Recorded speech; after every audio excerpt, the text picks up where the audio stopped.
¿Alguna vez nos hemos detenido a pensar de qué está hecho todo, absolutamente todo lo que nos rodea? Es una pregunta que ha vuelto loca a la humanidad por miles de años. En esta explicación vamos a echar un clavado en el tiempo para ver cómo ha evolucionado nuestra idea del átomo, la pieza más básica de la materia. Y vaya que ha cambiado, ¿eh? Pasó de ser una simple esfera que no se podía romper a una extraña y fascinante nube de probabilidad. Así que, arranquemos. Para empezar este viaje, tenemos que irnos lejísimos en el tiempo, hasta la antigua Grecia. Ahí, un filósofo llamado Demócrito lanzó una idea que, la verdad, estaba increíblemente adelantada a su época. Dijo que todo, absolutamente todo, estaba hecho de partículas súper chiquitas e indivisibles a las que llamó átomos. Y esa es la pregunta del millón, ¿no? ¿Cómo pasamos de una corazonada filosófica a la ciencia que tenemos hoy?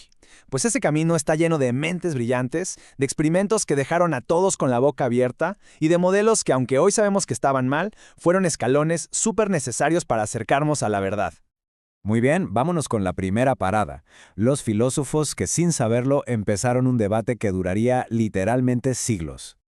En la antigua Grecia había, digamos, dos equipos. Por un lado, Demócrito con su idea de los átomos, pero del otro lado estaba Aristóteles, un verdadero peso pesado del pensamiento, que decía, no, la materia es continua, la puedes dividir y dividir y dividir y nunca vas a llegar a un final. Y como Aristóteles era, Aristóteles, su idea fue la que ganó. Y no ganó por poquito, ¿eh? Dominó el pensamiento por más de 2000 años. 2000 años, la idea del átomo quedó prácticamente en el olvido.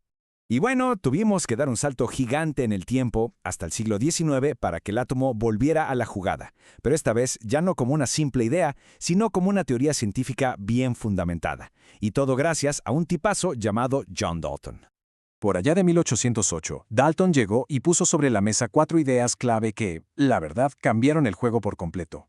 Él se imaginaba los átomos como si fueran unas bolitas de billar, sólidas, indestructibles. Y lo genial de su teoría es que explicaba un montón de cosas que los químicos veían en sus laboratorios. Por fin, tenían una forma concreta de pensar en la materia. El modelo de Dalton era súper útil, muy elegante, pero siempre hay un pero, ¿no? Hacia finales del siglo XIX empezaron a surgir nuevos descubrimientos, sobre todo con esto de la electricidad, que como que no cuadraban con la idea de una bolita de billar indivisible. Algo más tenía que haber adentro de esa pequeña esfera. Y aquí es donde la cosa se pone súper interesante. Vamos a la siguiente etapa, donde los científicos, jugando con corrientes eléctricas, descubrieron que el átomo no era el final del camino. No, señor, el átomo tenía sus propias piezas. Y ¡boom! En 1897, todo cambió.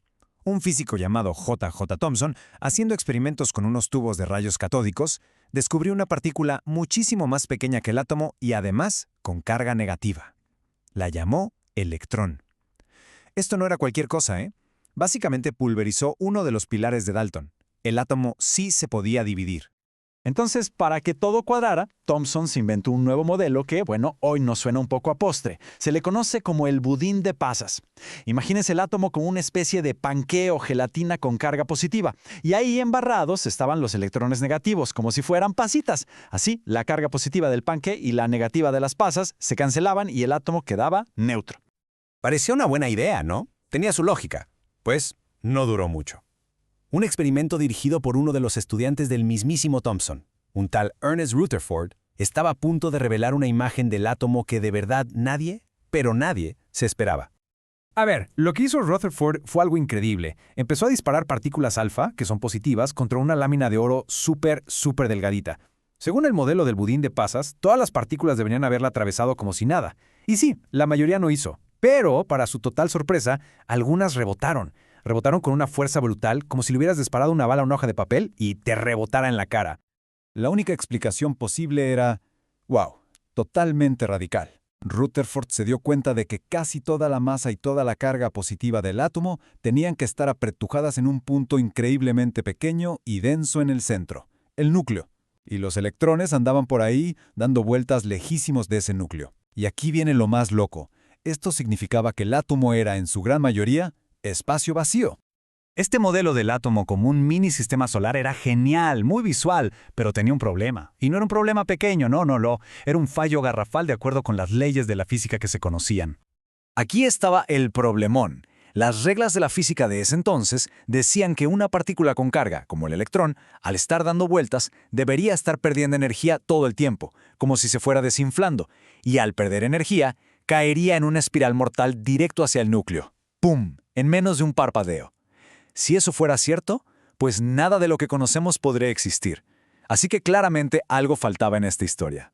Y aquí entra al rescate el físico danés Niels Bohr en 1913, usando un as bajo la manga, la nueva y extraña teoría cuántica.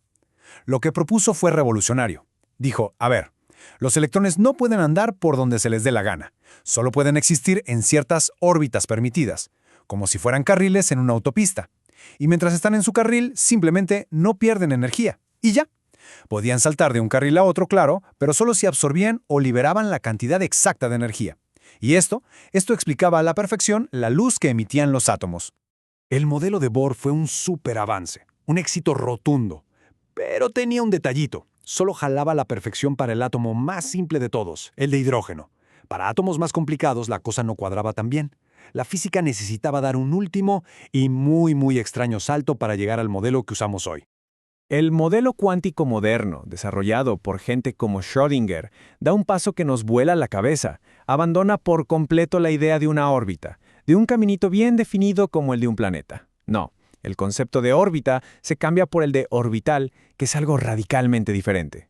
Entonces, ¿qué diablos es un orbital? Pues no es un camino. Piénsenlo más bien como una nube de probabilidad. Es una región en 3 dimensiones alrededor del núcleo y esa nube nos dice en qué zonas es más probable que nos encontremos al electrón. Ojo, no nos dice dónde está, sino dónde podría estar. Es la forma matemática de describir que el electrón a veces se comporta como partícula y a veces como una onda. ¿Y por qué tanta incertidumbre? ¿Por qué no podemos saber dónde está y ya? Bueno, pues porque hay una regla fundamental del universo que nos lo impide, el principio de incertidumbre de Heisenberg. Lo que dice, en pocas palabras, es que mientras con más precisión sepas dónde está un electrón, menos idea tendrás de hacia dónde va, y viceversa. La bonita certeza de las órbitas de Bohr se cambió para siempre por la extraña probabilidad cuántica. Y bueno, para que veamos todo el camino recorrido, aquí está el resumen. ¡Qué viajecito, eh!